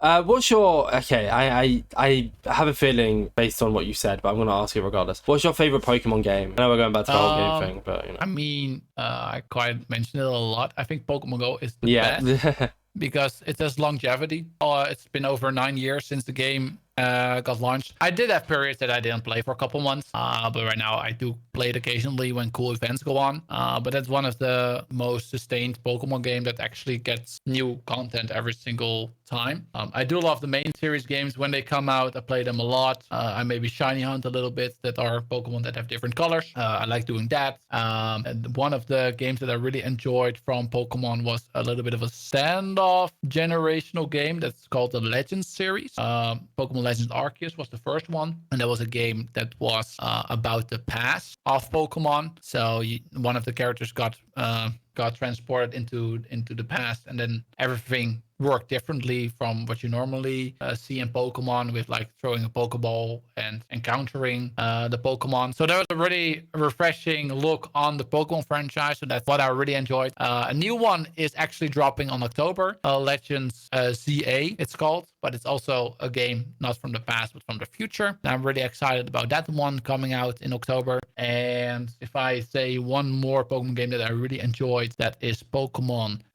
new Pokemon Snap. That's a Pokemon game. You just take pictures of Pokemons, and the professor would actually grade your pictures that you made on how good the picture is made in frame, if the Pokemon is all in the middle, if there are other Pokemons in the background or cool stuff going on. You get your points, and that's a really fun game that I almost 100%ed and just put so many hours in. What's your favorite Pokemon? Actually, no. Let's hear your top 5. What are your top 5 favorite Pokemons? My top 5. One of my favorites is a different version of one of the main Pokemon called Voltorb. Okay. It's like a Pokeball Pokemon, but there is a different version that's called the Hisuian Voltorb because it's the Pokemon from the past. So Pokeballs were different, so that Voltorb was also different, and I just love that little guy. Normally Voltorb looks angry, and that Voltorb looks happy, and I just love his little silly face. And I got him in my team, and I also shiny hunted it. He was my real friend. Another Pokemon that I really like is one of the new ones. It's called Hydrapple. It's a Pokemon that a lot of people hate because the first evolution is called Applin, and he is a grass dragon Pokemon, but he doesn't look like a dragon because it's just a little worm inside of an apple. That's how he got the grass type, because he's an apple, but that little worm is a dragon. Everyone's like, how could that little wormy thingy could be, how is he called a dragon even though Charizard looks like a dragon but he isn't one? And everyone gets mad at him. And I'm like, haha, cute worm dragon, I like it. So he got a new evolution called Hydrapple, and then he's like a big apple with several dragon heads coming out of that apple, and he's just really cool. Cool. And once he's shiny, it's like a golden apple, so it's like for Minecraft, the golden apple looks really cool. But that's one of my favorites. And if I have to go for one more, is a Pokemon that I really enjoyed because I played Pokemon X and Y for the first time because I never had a 3DS. It's called Clauncher. I think he's a really fun guy. He's like a crab kind of Pokemon. And the fun thing about him is that it's a blue lobster Pokemon, but his shiny is actually red, and shinies are actually quite rare, and it's like the opposite of like normal life, because in normal life we have lobsters that are red and the rare ones are blue. So it's like the opposite of what we have in real life. Like we are hunting for the normal one, except for it's actually the rare one in Pokemon. Not free work. That's a fun one. Yeah. What are your thoughts on Magikarp? I think Magikarp is a cool dude. Kind of useless, right? I mean, he can evolve into Gyarados, and then he's not useless anymore. And he's one of the most iconic tiny Pokemons because it's gold. Oh. Yeah. And Snorlax. I love Snorlax as well. I love Snorlax. They're like the only Pokemon I know. Someone's giving out like Pokemon cards at TwitchCon, and they said like, what Pokemon cards you want? I said just Snorlax, and I was like, okay. And then people ask me like, why do you Snorlax cards as well? I've been asked why I like Snorlax. I'm just like, I don't know. They just seem so like nice and cuddly. I mean, they are, except if you wake them up and they get angry. I would never wake a Snorlax up. They deserve all the sleep in the world. And if they wake up and they're hungry, just give them your food. They will go back to sleep after. Exactly. I would do anything for Snorlax.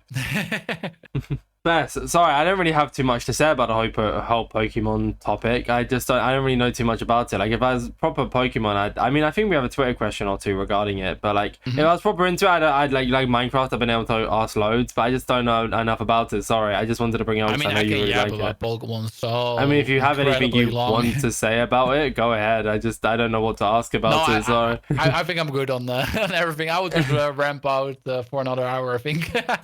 Fair enough.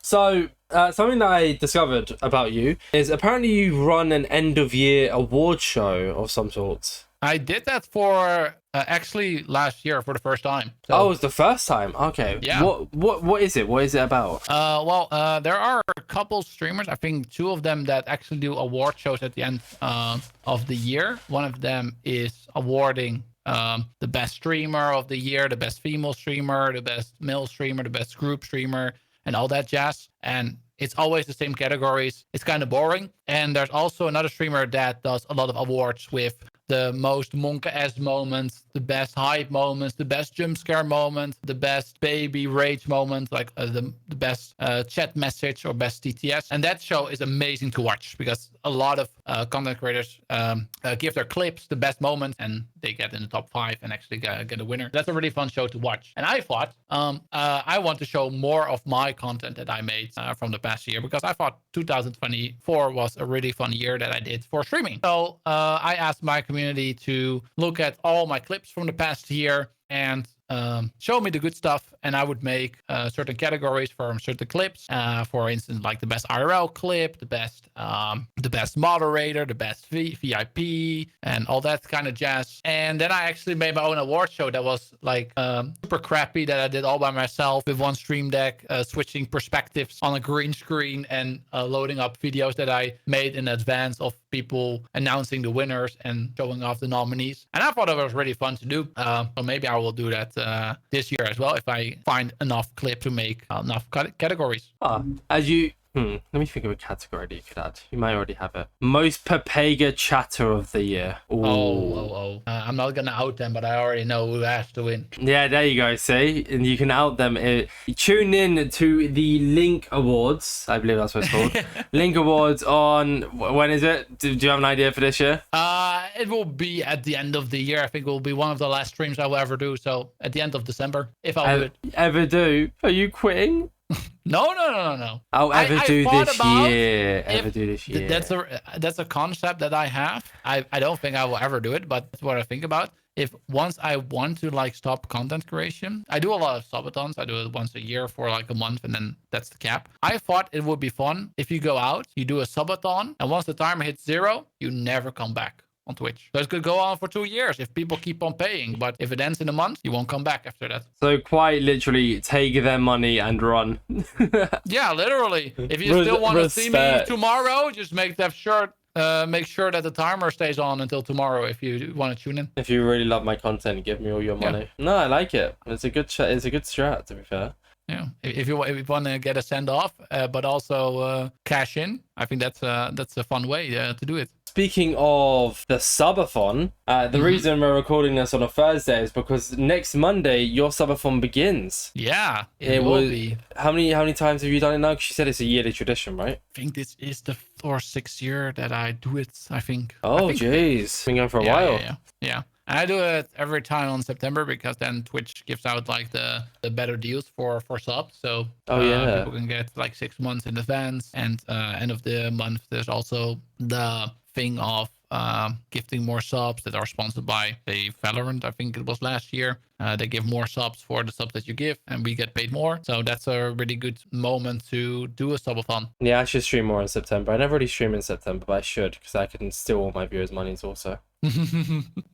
Not stealing, nicely contributing. Yeah, you have to pay taxes. Come on, chat. Come on. Yeah, so are you excited? Do you have any fun plans for this? Because also, obviously, if you're still going, which I hope you are, this podcast will be coming out 12 days into your subathon. So, you know. We had so many fun stuff going on. You should have been there. Come on, everyone. What did we miss? What did we miss?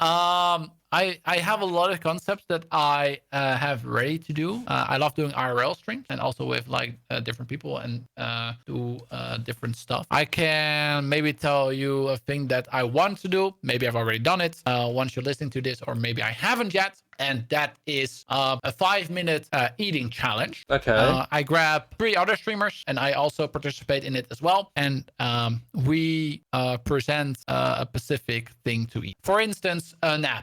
And you have 5 minutes to eat an X amount of apples. So you have to think individually about how many apples you can eat within 5 minutes. So I'll be like, all right, I can eat 2. Someone else thinks 3. Another one thinks 1, another one also thinks 2. So the person that bid the highest amount actually has to do it, and the other one's so you have to bid out a little bit higher to make sure that you can do it, because that's how you can earn points. And if you actually can eat that right amount of pieces of food in 5 minutes, you get a point. But if you don't make it in 5 minutes, you lose a point. It's very similar to that. I can't remember what it's called, where like you have so if you say like it's me, let's just say it's me, you, and Jeremy in a call, right? Mm-hmm. And it's like so you say I don't know if you're gonna do it exactly like this or if you're gonna switch up a little bit, but like it'll be like I'll start by saying like I can eat 2 apples, and then you'll go I can eat 3 apples, and either Jeremy has to either say that he can eat 4 apples, or he'll just call you on bullshit. That's what I'm saying. It's similar to that. You have to write it down without knowing anyone else bidding. So you have to be like, all right, if I go like 2, I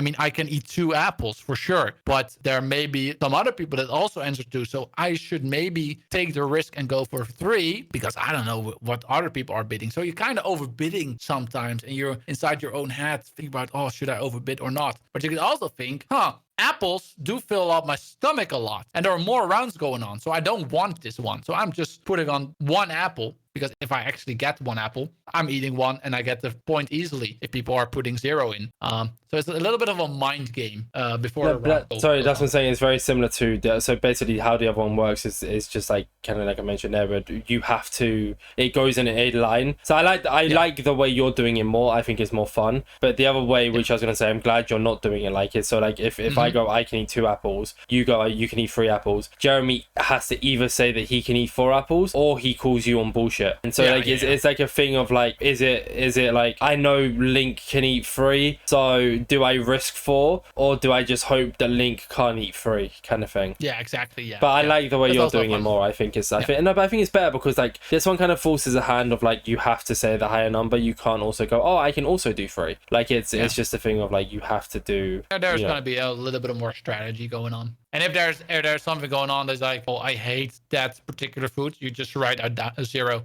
and you don't participate in the round. But I like this idea. Like, I really hope you do it. Sorry? I really hope you do it because I really like this idea. It sounds really fun. Yeah. I see we're getting the leaks. I'm getting the leaks of the subathon, aren't I? Yeah, you do. God, I love the podcast. I hear about everything. You got all the insights. Oh my god, InsideMC. What? Oh wow. Title drop. Boom. It's like the movie when they say the name of the episode and the name of the movie in the movie, you know? Like Fantastic Four. Say that again. Yeah. Do you have anything else you wanted to talk about that we haven't touched on today, or have we done a pretty good job of covering everything? Covered almost everything. Yeah. You got the whole life story on this podcast. There we go, so. I know we didn't really touch on the other Twitch rivals that you played, but I feel like they're all fairly similar anyways. Like there's nothing crazy unless you've like won a big one. But I mean, I did a lot of Twitch rivals. I think I did a couple with Fall Guys that were pretty fun. I did a lot of Minecraft that were not MCCs. They were all also really fun. A lot of fun game modes. And like to do those two as well. But they're gone. But I love MCC, so I'm fine that they are stepping up for Twitch. And there are also a couple other ones that I cannot name on top of my head that I also participated in. Well, before I do the outro here, I have some Twitter questions. All right. So I love that you still call Twitter. Oh yeah, I'm not calling it X. Sorry. The first one comes from with May X. Speaking of X.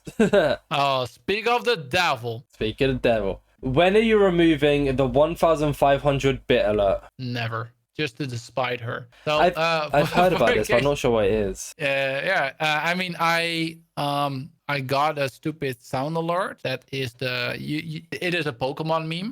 Do you know the Pokemon called Vaporeon? After I heard about them, I googled it. Yeah. Yeah. So now I do. do. Yeah, there is a copy paste somewhere on Reddit that someone made about Vaporeon being the most breedable Pokemon, and they actually go really in depth about it, why that is. For instance, they know certain moves that would really pleasure the person having sex with the Pokemon, and they have the exact right amount of height and weight, like stupid stuff like that. And is it became stupid? a whole meme. Sorry? I said, is it stupid? I mean, it's stupid. I think it's stupid to have think about sex. I know, I'm joking. Pokemon, I'm joking. Don't worry, I'm only joking. Anyone can have their own thing, but I think it's. I mean, it is. Anyone can have their own. I can laugh about it gets to a point. It gets to a point where it becomes a little borderline. Anyways, yeah. So yeah. So there is someone that actually recorded that whole shenanigans in an uwu voice and put it on the internet and got a couple million views. And it goes like, hey guys, did you know that in terms of male human and female Pokemon breeding, Vaporeon is the most compatible Pokemon for humans? I can go on, by the way. I've heard it so many times. Oh, please, carry on. I love this. Because for some stupid reason, I don't know why, I put it at a 1,000 bits donation. And eventually, when I put it in as a joke, and I think like 5 or 6 people put it back and forth into it, and then it kind of died out, and I still had it on. And then I think I did a subathon or something else. I think it was a subathon. There were so many oil barons that had so many bits. They kept on giving me 1,000 bits, 1,000 bits, 1,000 bits, 1,000 bits. So for like half an hour or maybe longer, I would keep on hearing the same copy paste of the meme from Vaporeon until eventually people that actually watch my stream were like, all right, listen, I love that you're getting that back, but we really hate that sound now.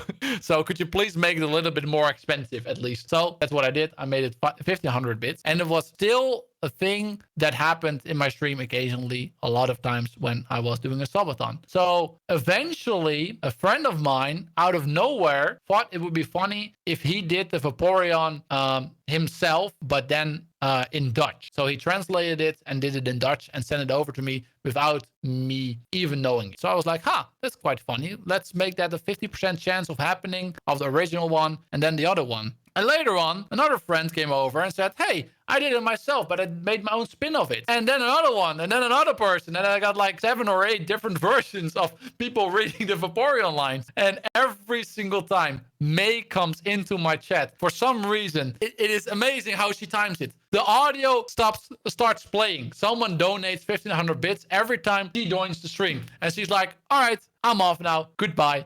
And it's just a funny thing that keeps on going on every time. Let's hear some of the copy pasted in the Uwu voice. I'm curious because you started off there and you said you could carry on. So. Oh my god.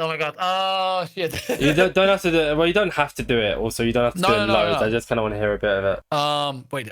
Let me see if I can search it up. Vaporeon. I thought you knew off the top of your head. Yeah, but I cannot jump in the middle of it. I have to just start over. All right. Due to their most base biology, there is no doubt in my mind that an aroused Vaporeon would be incredibly wet. So wet that it could easily have sex with one for hours without getting sore. They could also learn moves like Attract, Baby Doll Eyes, Captivate, Charm, and Tail Whip. And along without not having fur to hide nipples. So it would be incredibly easy for one to get you into the mood. Right, we'll call it there, I reckon, for that one. Nice. Thank you for sharing. That has changed my life. Probably for the worse, but it's okay. Yeah.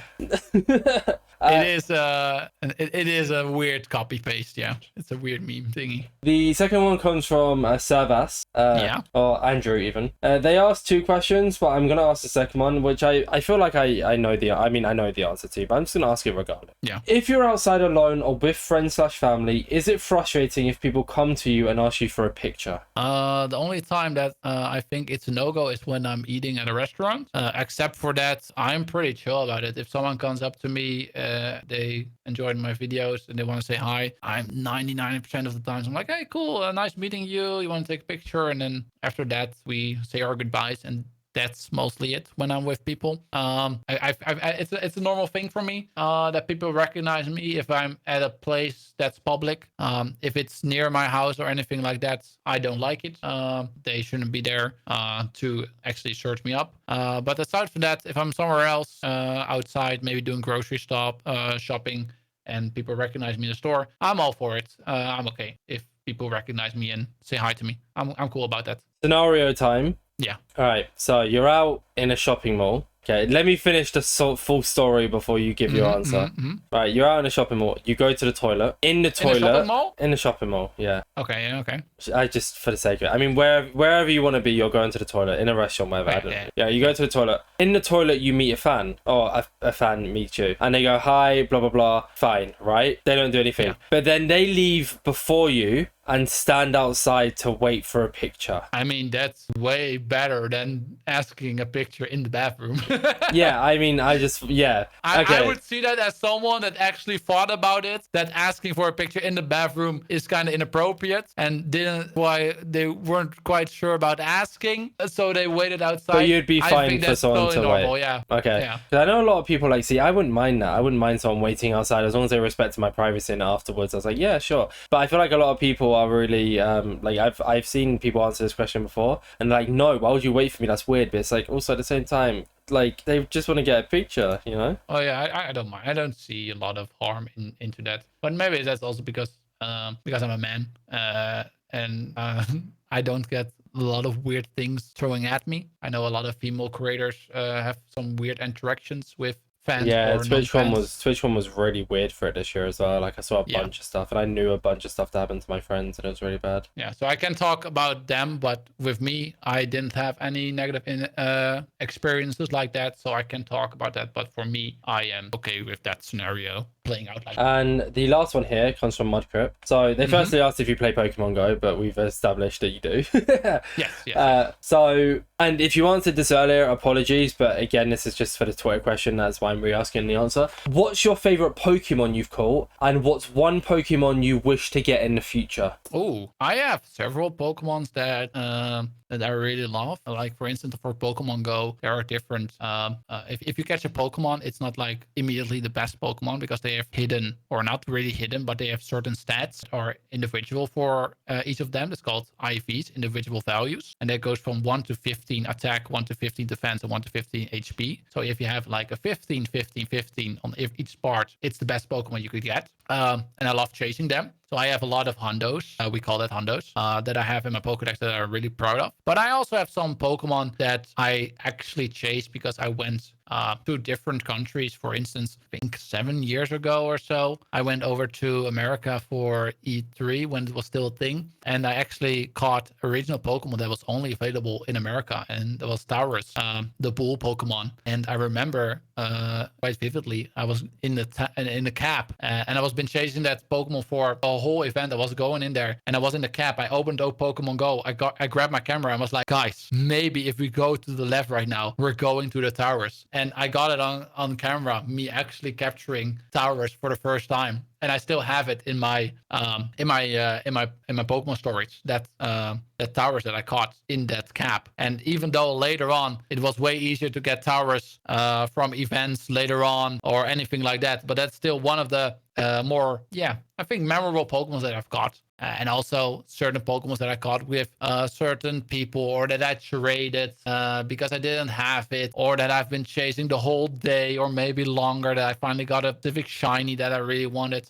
For instance, that Pokemon that I first called out, Voltorb, Ocean Voltorb, it's one of my favorites. It's shiny. It's amazing because it's black. I've been chasing it like the whole day when it got first released, and I only caught one of them. And he is one of my favorite shinies. And I caught multiple Hussein Voltorbs after that. But that specific one that I chased for so long is one of my favorite because I actually worked a lot for it to actually get it. So I have a couple of them. I have a couple of Pokemon that brings out a lot of memories that I still have. Nice. Very good answer. Thank you. Sorry, with the Twitter questions, I say it to everyone. With the Twitter questions, the responses are so crap because they're not my questions. Oh yeah, no. Also for Pokemon that I still want to catch, there are still a couple of Pokemon that are region locked that are only in Pacific countries. For instance, Really? there's also one. Yeah, they add new generation of Pokemon and they add them in only Pacific places. That feels silly. One of them is Halucha, but he's a Mexican wrestler Pokemon, so he's only available in Mexico right now. And I kind of get Which that, would but, make sense, but the thing with Pokemon Go is eventually it will come to you for free because Pokemon Go wants to make money, of course. So first of all, they will release events that you have to pay for to get the specific Pokemon that is region locked, and later on, maybe 2 years later, you can get it for free. So that's one of the Pokemons that I'm still waiting for. That has been out for like I think 3 years. That I'm waiting till there is an event going on that I can actually catch it in real life. That's one of them. But I get a couple more that I don't have. I get the whole region log thing, but it just feels a bit like, you know, I feel like games like that should be accessible to all. And then when you're, you know, being stuck to go to a certain country and spend all that money to get there, it's like, I don't know, it takes away from it a little bit. Yeah, but it also gives the memories. For instance, like the Tauros. You know, I had to actually go to America to catch that one. So that Pokemon that I actually caught is more memorable than the ones that I got later in my own country. True, yeah. It gives a little bit of value as well. Yeah, no, that's fair. Well, with that being said then, that sadly brings the end of this week's InsideMC. Thank you so much for joining me. You've been great. How long do a podcast normally last with different guests? Because I've been thinking we've been talking for almost 2 hours, for 2 hours bang on now, yeah. Yeah, that's crazy. Podcasts typically last between an hour and 2 hours. The longest they've been going recently is about an hour and a half. Oh damn. Yeah, that's nice. Yeah, we've really yapped today. It's been really good. Yeah, we did. We should do something with that. Oh my Maybe God. you should start a podcast. Wait, you should start a podcast. I should start a podcast. With everything going on, I don't think I have time to organize a podcast. There are too many podcasters in the Netherlands right now. Yeah, well, one more doesn't hurt. I mean, I guess so. If you can bring your own thing to the table, that's true. Exactly. Mine's themed about Minecraft. Before I do the outro here, I always like to give this opportunity for you to promote yourself. So for anyone who's listened this far and has enjoyed our yap and wants to find more about you, where can people find you? Everyone can find me on the same handle almost everywhere. That's LinkTijger on YouTube, TikTok, Twitch, anywhere else. It's 99% all in Dutch. So if you are a Dutch speaker or you want to learn Dutch or just like my voice in general, you can go over there and watch my stuff. And if you don't and maybe hate the language, you can come over to my VTube channel that I have that is only English. It's called Yellow and Birdie. The color yellow and birdie. As simple as that. Is my VTuber channel with me and my bird. That is powered by AI, so I can actually have conversations with him. And I normally stream there, hopefully once a week as well, if I have time to do a stream. So yeah, that's perfect. There we go. Well, thank you so much for having me on. It was no a lot worries. of fun. No worries, and thank you so much for coming on. I was looking forward to this podcast, and it really paid off. We've had such like a well-flowing chat. I love podcasts like this where we just yap and it flows perfectly. I love it so much. Yeah, we were, for anyone that doesn't know, once we joined the call, we were yapping, I think, for like 10 minutes with a lot of things that we wanted to discuss on the podcast as well. So we did a little bit of a pre-show without you guys knowing. Genuinely think it's like it's very like I always get people who like have a good yap when we first join the call. But I think this is genuinely the first time in a fairly long time where we joined the call and just talked. Because like we said a quick hello short and then we just got into just general conversation, which like doesn't happen loads. Sometimes like the guest needs to warm up a little bit, but you warmed up instantly. Yeah, I don't know. I mean, that's also a good thing on your part. You made me comfortable with like talking and yapping. So yeah. I try my best. Yeah. I try my best to be a good host. Of course. But with that being said, that sadly brings the end of this week's InsideMC. Thank you all for listening. Stay safe. Don't eat too much bread. Peaces.